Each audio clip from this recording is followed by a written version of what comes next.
Today I'm going to talk about Sensorium, my most recent work, an outcome, an expression of a 40-year, almost 50-year history of concern about the world ocean and what one might do. This particular work begins with a request I had from Lauren Bond, of all people, the artist, asking what I would do about saving the city of Venice. I found out you couldn't save the city of Venice, and all the money spent would just be ameliorative. What you really had to do was deal with the Mediterranean. So I asked myself, since most of our work begins with empathy and indignation, empathy for a hurt system, indignation that we hurt it in the first place. It's the affect of the artist, one might say, but by no means the only one. I find with the Mediterranean that we cannot save it. And the Mediterranean, unless we spend $1 trillion as openers, and I can't find $1 trillion as far as my eye can see. Suddenly, in the doing of the Mediterranean developed a voice. And the voice fundamentally said, if I die, by die I mean fade back and become minimally productive, I can regenerate in 10 to 20 million years. But if I die or fade back like this, so do you. And in 10 to 20 million years, you won't be here. With that in mind, and that piece of seeing built and made, I began a consideration of the world ocean. To consider the world ocean, I found that I had to think about a whole lot of things all at once and all together, like the acidification, the reduced oxygenation of the waters themselves, the reduced population of fish, the function of plastic in all things, the exploitation of all systems. There was nothing about the ocean that hadn't been hurt. Even the bottom was scraped, and fish farms were being fed in part by fish, by live fish that were ground up. And it was impossible to talk about all of this all at once. So I had a fantasy. And the fantasy was, could the world ocean itself? Wasn't a fantasy, it's a belief, actually. I believe that the world ocean could be given a voice, and Sensorium would be the first expression of this voice. So now I take you to Sensorium. Sensorium begins to take shape when I commission my research assistant, who's also a filmographer, to create an image of the world ocean as a floor. And then to imagine it's a talking floor, and you could ask it questions. And the first question that one might ask is, where are the dead spots? And the dead spots jump up. And they are, as the world ocean says, 450 and growing. And where's the worst spot? Well, that comes up as the Mississippi-Missouri Drain Basin outfall into the Gulf of Mexico creates a 7,000 square mile dead spot, maybe 8, part of the time, that reaches the Galveston Bay. And all that becomes visible in one moment. And then I say, well, where's the safest spot? And the world ocean comes up, my nurseries, and pops up a mangrove swamp.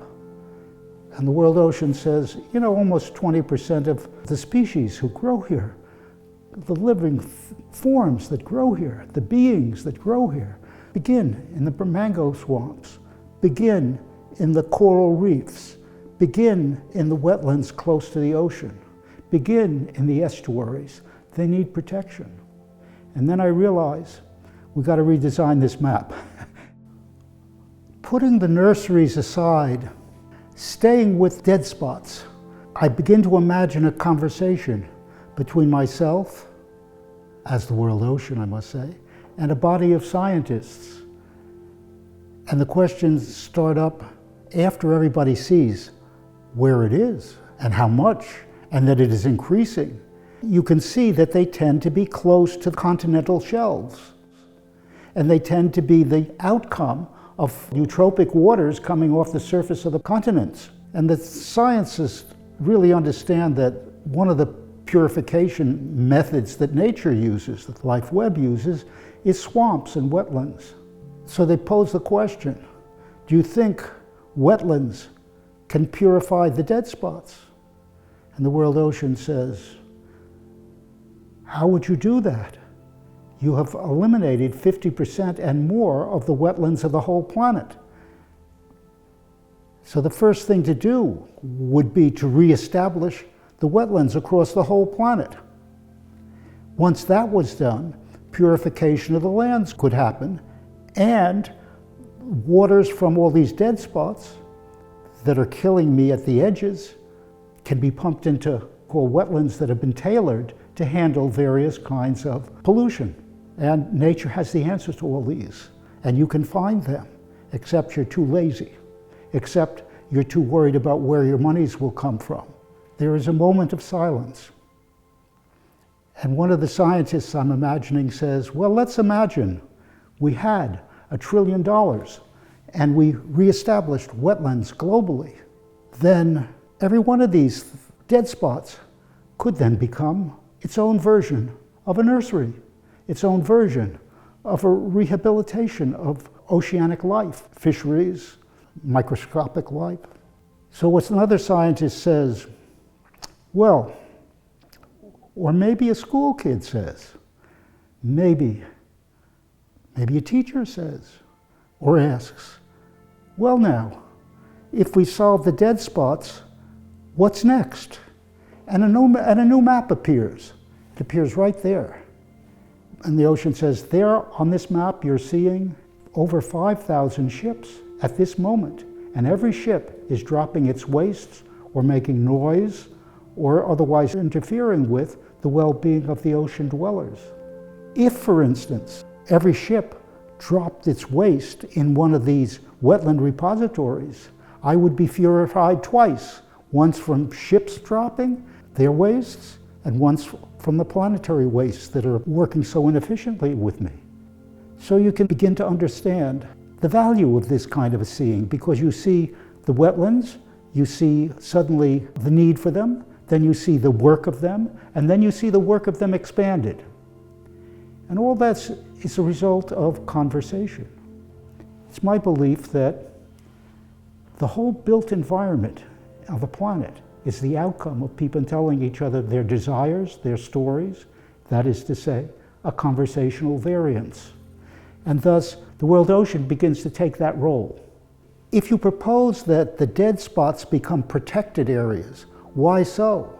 And the world ocean produces another map, and in another map. In each case, it shows that the sanctuaries where they're protected are only 6 or 7% of the whole ocean, and that sanctuaries regenerate very quickly when stress is removed from them. And the world ocean says, protect my nurseries. The nurseries are from which all life springs in due course, in me, and then you. If I die, you die, you know. I am the mother of you. A new mapping would show the estuarial areas that are intense nurseries and other parts of the ocean that function as nurseries. And if then the world ocean says, we protect my nurseries and we protect me from the pollutions, the dead spots become protected spots. Why then we have a transoceanic pattern that did not pre-exist of regeneration. And you can't see that, and you can't think that, and you can't do that until you can see them all at once and all together, as one part tells what to do with the next. There is a deep truth to be found here. I don't know if it's a truth, and I don't know if it's deep, but I sort of feel that way. I think we have a lost by virtue of our focus on efficiencies, by virtue of our speed ups, by virtue of our systems controls and extractions and control of people's minds, we've lost our ability to scan. I begin to imagine myself as having such an ability. Us artists do that more than most. It takes place in the mind in the absence of rationalization, in the absence of critical theory, one might say. It happens instantly, very quickly. And it happens as a consequence of scanning and seeing all the stuff all at once. And a decision is made outside of the domain of rationalization. And that's what we've lost. And that's what this seeks to reestablish. And you can see that it does. For instance, you say, well, ocean, what's your worst pattern now that we see some hope here? Ah, says the ocean, human. The worst pattern is plastic. Plastic's appearing in everything, even in your food now if you eat fish from me, and soon it will get into your food chain entirely. Do you really want your kidneys to process plastic? And you say, ocean, is there anybody doing anything about this? The ocean says, yeah, there's an ocean initiative, and new maps come up. What they show is that most of the plastics come into the ocean from rivers. And of the hundreds of rivers, 2 are the worst by far. So they also understand that they have to change the rules on land, and they have to change legislation, and they maybe even have to talk about altering the excesses of capitalism, which are extreme. Take all you can get, don't give anything back, offload the problems you face on the culture or on the ecosystem. So we take, but we don't give back. And we see big examples of that all over.